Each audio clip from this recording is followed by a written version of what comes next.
Hola, ¿cómo están? Buenos días, bienvenidos a su programa La Voz de la Salud. Gracias por acompañarnos como siempre con estos temas para nosotros interesantes y suponemos que para la comunidad también lo es. Y hoy tenemos un temazo para ustedes que tiene que ver con la presentación de casos de infectología. Acabamos recién de salir de una pandemia que ya todo el mundo conocemos, pero por eso mismo estamos medio asustados, medio acalambrados en ese sentido de cuando vemos algunas infecciones, sobre todo de origen viral.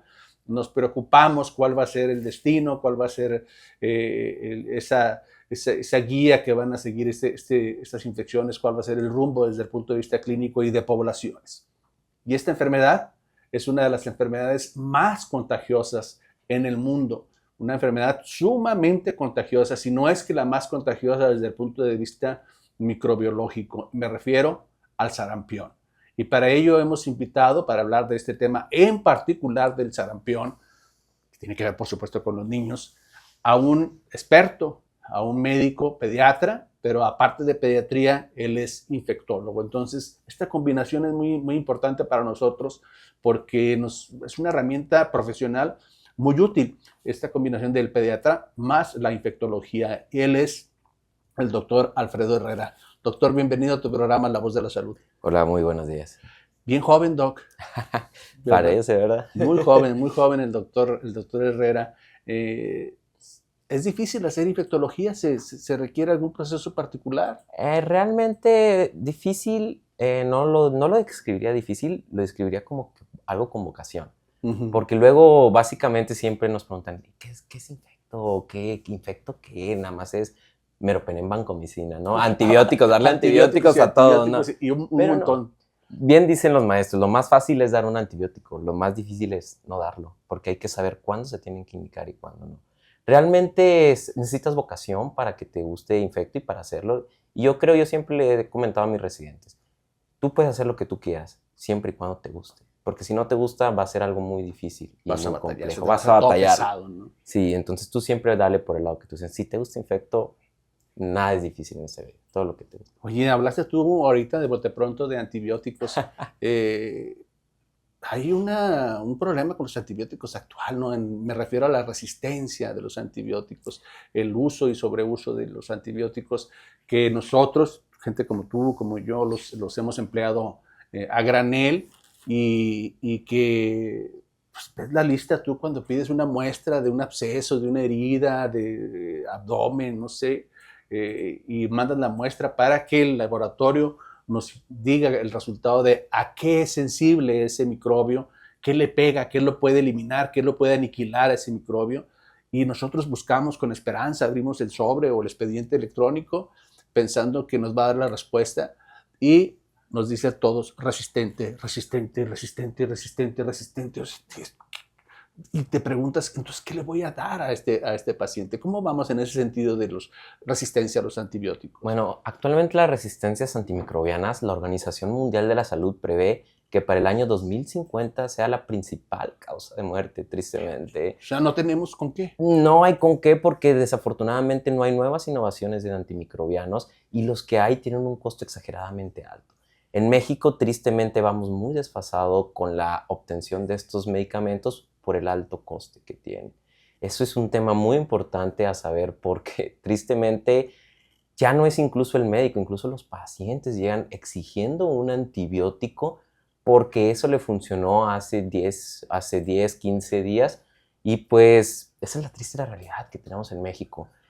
En mis pacientes he usado pocas veces antibióticos y rara vez me han comentado que no les haya ido bien. Entonces, yo sí invito a la comunidad a evitar tomar estos medicamentos sin alguna prescripción médica. ¿Por qué? Porque yo siempre digo a mis pacientes, va a llegar el día en que, ¿qué le voy a dar? ¿Qué voy a tener? Recientemente tuve un caso que próximamente voy a compartir de una pequeñita de 12 años que me la mandaron por una infección en el oído con un resultado de antibiótico resistente a todo. Y cuando yo vi ese resultado dije, ya, ¿qué voy a hacer?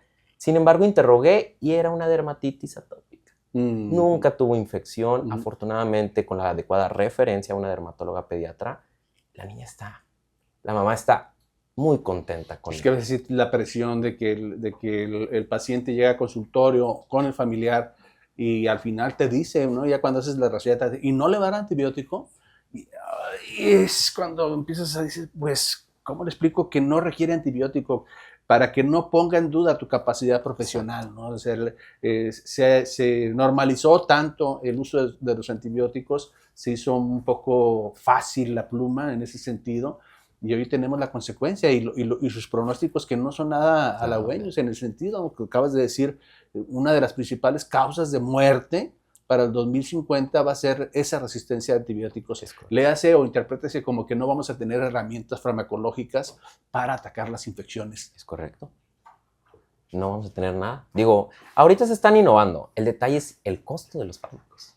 México, con la situación triste que tenemos en estos momentos, difícilmente va a ser posible que se obtengan estos fármacos en un futuro cercano. Y hablando de antibióticos, si hay algunas infecciones que justamente no requieren antibióticos tradicionales contra las bacterias, por supuesto, son las infecciones virales. Requieren antivirales, pero no se consideran como antibióticos estrictamente, no como, desde el punto de vista global, como nosotros los conocemos, para bacterias y para virus, ¿no? Y hay una enfermedad viral que es el sarampión. ¿Cómo estamos? ¿No la tenemos controlada el sarampión o resurgió? ¿Qué pasa?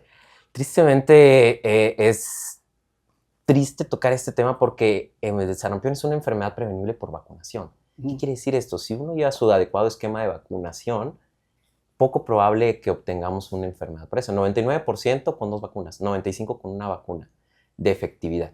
Actualmente en la región de las Américas hay muchos casos de sarampión, sobre todo en el norte de América. Estados Unidos, México por segundo lugar, es decir, Canadá primer lugar, México segundo lugar y Estados Unidos tercer lugar. Más de 3,000 casos notificados positivos en México. ¿Son muchos? Es demasiado obtener 3,000 casos en México. Ya teníamos más de 20 años que no se tenía esto. Hace 4 años, en el 2021, estuvimos alarmados por más de 100 casos. Imagínese hoy con más de 3,000 casos en México. En México. ¿Y la zona norte? La zona norte. Es Chihuahua, Sonora y tristemente Coahuila es el tercer lugar. ¿Por qué? Porque el número de casos identificados por la frontera con Estados Unidos, que es donde más hay casos, y vamos de visita a Estados Unidos, vamos de compra a Estados Unidos, nuestros familiares, pues todos tenemos a alguien que trabaja, labora en Estados Unidos, ¿y qué hacen ahorita en vacaciones? Vienen a visitarnos, ¿no?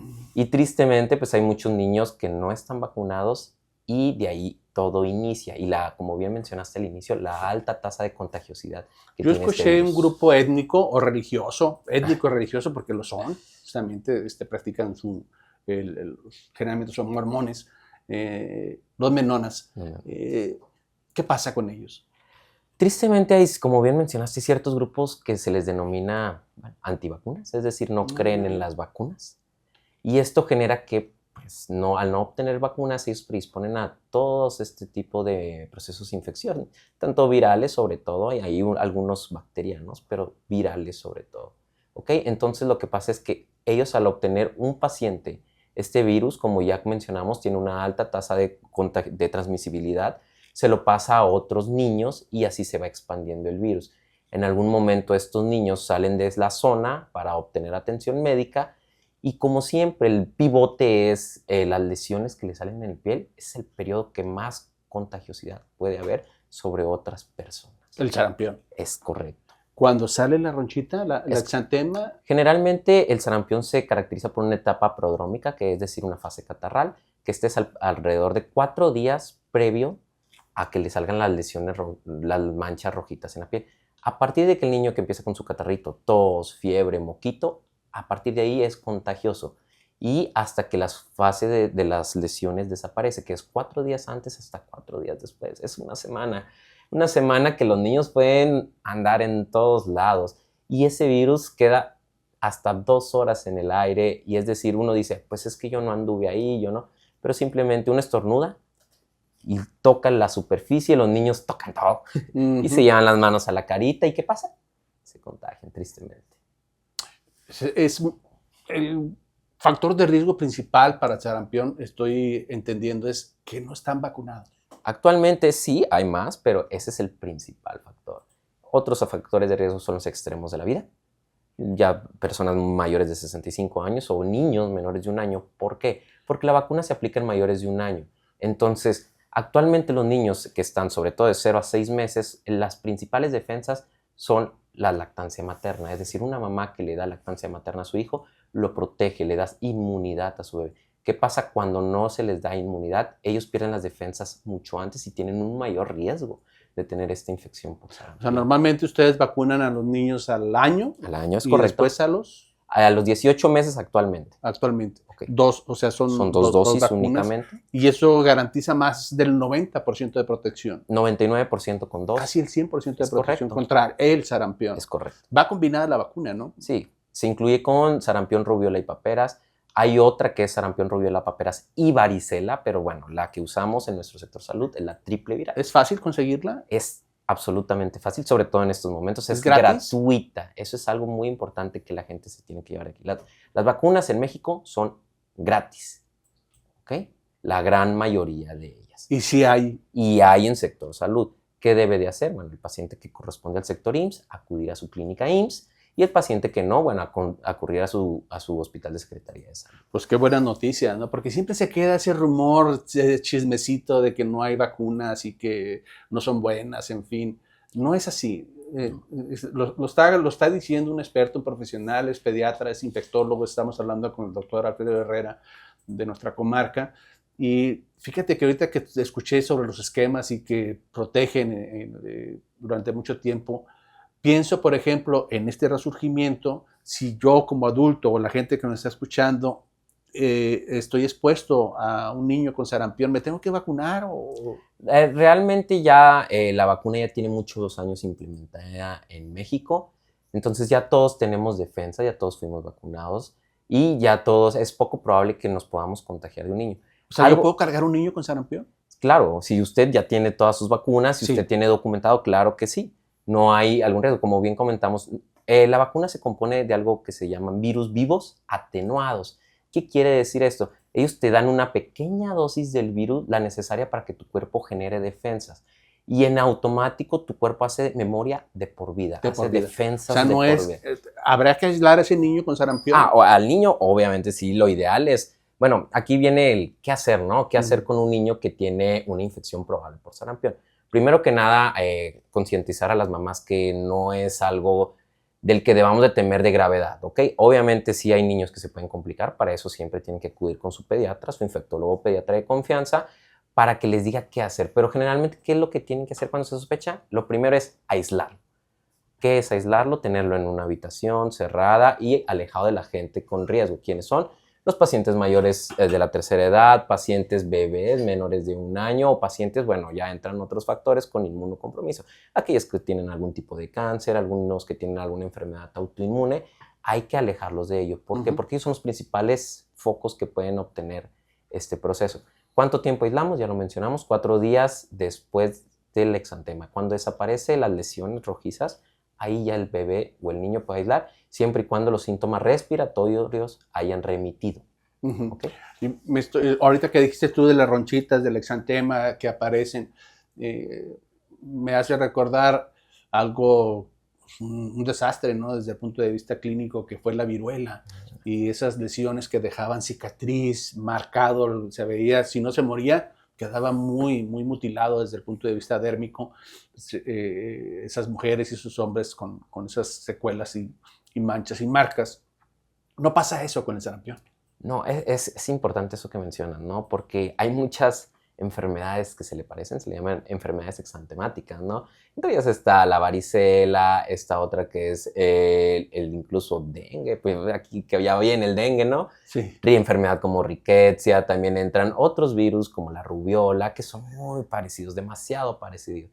Pero el sarampión tiene sus características muy específicas. Como lo mencioné, 4 días antes de las lesiones viene este periodo catarral con fiebre y después viene todo, se le llama, nosotros le denominamos exantema, pero es piel rojiza, que el cual va de la cabecita hacia abajo y así como aparece, desaparece. Se autolimita 4 días Y siempre hay el antecedente. ¿Cuál es el antecedente? Viaje a Estados Unidos por la zona en que estamos, que algún pariente nos vino y nos visitó, contacto con algún otro niñito, porque luego me preguntan, varicela, ¿se parece? Muy distinta. La varicela las lesiones dérmicas son muy distintas a las Yo del me sarampión. recuerdo de hace décadas, y que era prácticamente un evento. Nos reunían a todos ahí en un aula, decían, vénganse doctores de diferentes especialidades, vamos a ver un caso con sarampión. Y nosotros, pues, ¿de qué se trata esto? ¿No? Que el sarampión es del niño, etcétera, ¿no? Pero van a aprender ahorita cómo es un caso con sarampión. Y porque era raro, rarísimo, como tú acabas de decir, ver sarampión prácticamente nosotros lo considerábamos erradicado, como la viruela, como la poliomielitis, etcétera. Y pues yo no sé, no recuerdo de dónde apareció ese caso, pero lo primero que nos enseñaron y fue la palabra y el nombre o el apellido, Koplik. Sí. Me llamó mucho la atención porque ustedes van a ver por primera vez en vivo las marcas de Koplik. ¿Qué es eso?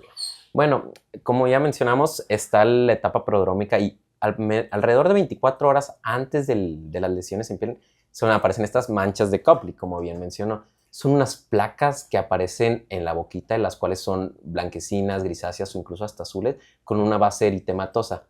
Generalmente en la región molar es donde más común. Por dentro de la boca. Exacto. La Entonces, esto es un indicativo de que va a ser un sarampión, ¿no? Apoya mucho el diagnóstico. El paladar.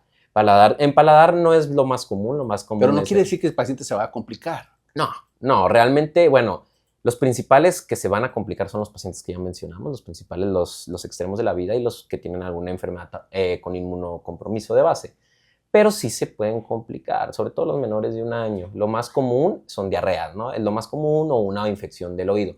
Y pues lo más grave viene siendo una neumonía, problemas en los pulmoncitos o en sistema nervioso central. Esas sí son letales. Definitivamente los expertos son los que rigen y mandan la conducta clínica, y qué mejor si usted tiene un caso similar en su casa, un niñito, un pequeñín con exantema, con ronchitas. Lo ideal es que lo lleve con un pediatra y con el pediatra o infectólogo pediatra. Ustedes son muy clínicos, Doc. A veces nosotros hay tantas cosas que PCR de la partícula M, de la partícula S, del virus, etcétera, del Spike, etcétera. Y tú nos decías antes de entrar a la entrevista, es clínico el diagnóstico. Es clínico, es correcto. Sí, mencionábamos, pues todo con un adecuado interrogatorio por aparatos y sistemas llegas al punto. Hay muchos diagnósticos, entre ellas las exantemáticas, que con un adecuado interrogatorio y con una adecuada exploración puedes llegar a la sospecha diagnóstica no digo que no sea necesario, ¿no? Las pruebas, obviamente, las confirmatorias siempre rigen, pero con eso tú puedes partir y tú puedes estar en un pueblo, en una montaña, tú como médico pediatra y infectólogo, y saber qué diferencia hay entre varicela, viruela, sarampión, etcétera, nada más con explorar y con ver al paciente. ¿Eres capaz de hacer eso? Interrogando puedes saber. No es como que si estoy en una sierra donde todos tienen dengue y me llega un niño, vaya a pensar en sarampión. Digo, si todos tienen dengue y es un niño con cuadro clínico de dengue, pues es dengue. Vaya, a menos que ya en el interrogatorio salgan otros pequeños detalles, pero no, es lo que yo le digo. Si el niño viene y te dice, estuve en un salón con niños llenos de varicela y me llega con lesiones y al interrogatorio veo las lesiones de distinto tipo, no voy a pensar en sarampión. ¿Por qué? Porque tengo el antecedente del contacto, haciendo énfasis en caso de sarampión, viajes a Estados Unidos, pacientes de contacto que vienen de Estados Unidos, sobre todo, ¿no? Porque es lo principal.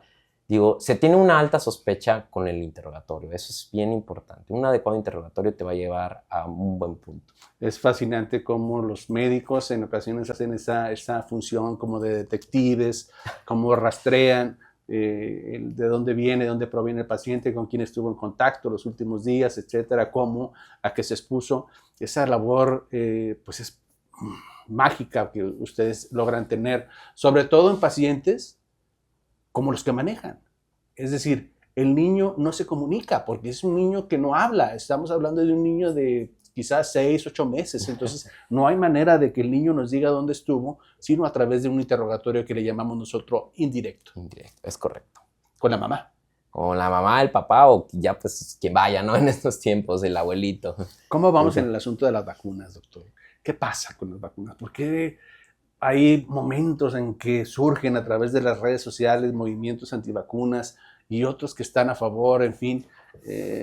¿Cuál es tu visión como médico pediatra e infectólogo en relación actualmente a las vacunas? Actualmente las vacunas, bueno, sí hay muchos movimientos, hay mucha mala información, ¿no? Tristemente esto de las redes sociales es ampliamente bueno, pero es ampliamente malo, porque hay mucha mala información en redes sociales y tristemente ya depende uno como adulto ver a quién creer y a quién no. Uno como médico pues no viene y les dice cosas que se inventaron el día de ayer, ustedes lo sabemos bien. Uno como médico viene y les platica sobre todo lo que se ha escrito en los años, de lo que tenemos de historia de conocimiento y siempre hay estudios basados, medicina basada en evidencia. Es decir, yo lo que vengo o todo lo que vamos y predicamos es con base a lo que ya está escrito, no venimos a inventar algo, ¿no? Tristemente los movimientos antivacunas actualmente tienen un auge importante, pero bueno, uno decide qué creer, ¿no? Siempre le digo a mis pacientes, bueno, siempre me dicen, es que me dijeron tal. Y señora, ¿dónde le dijeron que eso se inventó, eso se aplicó? Hay que, no nada más porque la vecina viene y me cuenta que una vacuna no sé qué, hay que informar. Fíjate que he escuchado yo en ese sentido en relación a la vacunación de COVID y que han llegado hasta asociarla al cáncer a esos pacientes. Yo no sé bajo qué argumentos científicos o científicos se puede hacer eso de pensar en que una vacuna pueda producir eventualmente en un futuro en esos que fueron vacunados cáncer. ¿Tú crees que eso pueda fundamentarse científicamente en un futuro? No hay múltiples estudios de las vacunas, sobre todo de COVID, ahora que estuvimos de moda, y no se ha documentado algún efecto adverso a la vacuna como cáncer. No existe ese efecto adverso documentado. Bueno, en estos pacientes que comentas, pues quizás fue algo que se encontró ya en el abordaje de cuando padecieron COVID, pero realmente no está documentado eso como efecto adverso. Los efectos adversos que se tienen son locales, ¿no? O sea, que es el sitio donde se aplica la inyección. Hoy en día, en el sarampión, ¿es el mismo virus o es un virus más agresivo? Es el mismo virus, realmente es el mismo virus que se transmite de la forma ya previamente comentada. ¿Hay tratamiento para el sarampión? Tristemente, actualmente no está establecido, solamente es preventivo y en ciertos pacientes se puede dar vitamina A. Sí hay estudios sobre ciertos fármacos, pero realmente todavía no están avalados para inicio de tratamiento. Pudiéramos decir que la evolución natural del sarampión en condiciones normales, en un paciente en general, digamos, se curan solos. Es correcto. Si tienen una adecuada ovulación, como ya lo comentamos, en pacientes sanos. Pacientes con inmunocompromiso, es otro cantar. Oye, Doc, hay un fármaco que nosotros en terapia intensiva le teníamos cierto respeto, sobre todo en ciertas circunstancias, que tiene que ver con la aspirina. ¿Qué pasa con la aspirina? Sobre todo a los niños y sobre todo si tienen alguna infección, no le vayas a dar aspirina. ¿Por qué? Afortunadamente, bueno, se describió mucho tiempo algo llamado un síndrome de Reye, que son alteraciones sobre todo a nivel neurológico en pacientes con infecciones virales, ¿no? Llámese sarampión, llámese varicela, ¿no? Actualmente, afortunadamente, el uso de aspirina en pediatría ha disminuido demasiado, secundario a esto. Entonces, yo te soy franco, yo solo lo he leído en libros porque no he documentado, no he visto un síndrome de Reye secundario. Entonces, sí era muy descrito. ¿De qué es el síndrome de Reye? ¿De qué estamos hablando? El síndrome de Reye es un proceso en el cual un niño puede genera sobre todo diarreitas y las principales complicaciones, como las comentamos, son a nivel del sistema nervioso central. ¿Pero está asociado al uso de aspirina? Está asociado al uso de aspirina en pacientes con procesos infecciosos virales. ¿Y en particular en niños? En niños, sí, en pediatría, ¿no? Entonces, ¿sí está proscrita la aspirina por ejemplo, en sarampión? No. En todas las infecciones virales no se recomienda el uso de aspirina. De aspirina, de plano. No hay que darle aspirina a estos chiquilines. ¿Con qué los tratas? Generalmente es sintomático. Si el niño tiene fiebre, su antipirético. Si tiene comezón, su antihistamínico. Y así vas documentando dependiendo de la sintomatología de cada paciente. Nos queda poco tiempo. ¿Le puedes decir a la gente que nos está escuchando y viendo cuáles son las medidas generales en casa si tienen un niño con sarampión? Claro, en casa lo que debemos de hacer es, todo paciente que se sospecha de sarampión, primero que nada es aislarlo, que el niño tenga su cuarto, que tenga su baño, alejarlo sobre todo de las personas que tienen riesgo, que ya fueron las comentadas, y tiene que estar ahí al menos hasta los 4 días que desaparece su periodo de lesiones exantemáticas. Acudir a que se le haga la prueba confirmatoria si queremos ponerle nombre y apellido. Pero eso es en términos generales. ¿Qué debemos de estar vigilando? Que el bebé no tenga datos de dificultad respiratoria, que no tenga diarreas que le generen deshidratación o alteraciones del estado neurológico. ¿Hay algunas complicaciones? ¿Cómo se complican estos niños? Las principales complicaciones, las más comunes, son diarreas e infecciones del oído. Y las menos deseadas, la neumonía o las encefalitis, que son. ¿Hoy en día se ha muerto un niño por un sarampión? Hasta el momento no hay casos documentados de muerte, documentados a nivel nacional, porque cada semana o cada día se hace un reporte epidemiológico de casos de sarampión. Al momento, los casos que yo les comenté que eran más de 3,000 son hasta el día jueves 24 de julio. Si no O sea, hasta hoy no ha fallecido. No se ha documentado, no han documentado en esta página fallecimientos, pero sí hay todos estos casos. ¿Crees que vayan a surgir nuevos casos o Sí. más casos de sarampión? Sí, ahorita estamos en la cúspide, estamos en el punto alto. Como es altamente transmisible, sí se espera que tengamos más casos. Ay, bueno, en ese sentido, bueno, la buena noticia es que es poco mortal, se curan la mayor parte, la mayoría, que casi el 100%, y la mala noticia pues es lo que nos acabas de decir, ¿no? Que no parece ser que esté 100% controlada la infección. No pareciera ser. Yo invito a la comunidad, es decir, si ustedes en casa tienen un bebé de 6 meses a 1 año sin vacuna, vayan y pueden obtener su dosis 0, porque en estos pacientes, en este momento que vivimos, que hay alta prevalencia de sarampión, entre los 6 meses y el año pueden ir a obtener su vacuna, su dosis 0 de la vacuna, ¿ok? Esta dosis los va a proteger contra el sarampión y posterior continuar su esquema habitual. Después vienen otro tipo de pacientes. ¿Qué pacientes? Todo mayor de 1 año que ya tiene al menos una dosis, dicen, es que le faltan 5 meses para los 18, no. Hay intervalos mínimos de vacuna, 4 semanas. Si su última dosis de sarampión, rubiola y paperas fue hace 4 semanas, se puede poner su segunda dosis sin ningún problema. Estamos hablando de los niños. Y los adultos no es necesario. No, si ya nos vacunamos, si ya nos vacunamos, ya no es necesario. Ya quedamos protegidos contra el sarampión. Excelente información. Gracias, doctor Alfredo Herrera. ¿Dónde estás consultando, mi doctor? Ahorita estamos ubicados en Cuarto de Cobián, en la UMEDIC. Estamos ahí de lunes a domingo. De hecho, hoy venimos con todo, venimos llegando con todas las ganas. Te formaste en la UNAM. Él, se acaba de decir, fue reconocido por la UNAM. Mención honorífica en la UNAM, que es un montón de competencias, se dice fácil, pero son miles y miles de personas con las cuales compite desde el punto de vista profesional. Entonces, tener una mención honorífica a nivel nacional en una de las principales universidades como la UNAM, pues habla mucho de su capacidad profesional. Por supuesto, también te formaste en el siglo XXI, en el Centro Médico del Siglo XXI de la Ciudad de México. Es también uno de los principales hospitales de América Latina, el Centro Médico Siglo XXI. Gracias, doctor Alfredo Herrera, infectólogo pediatra, por estar con nosotros y compartir lo que sabes. Nos vemos la próxima en La Voz de la Salud. Gracias.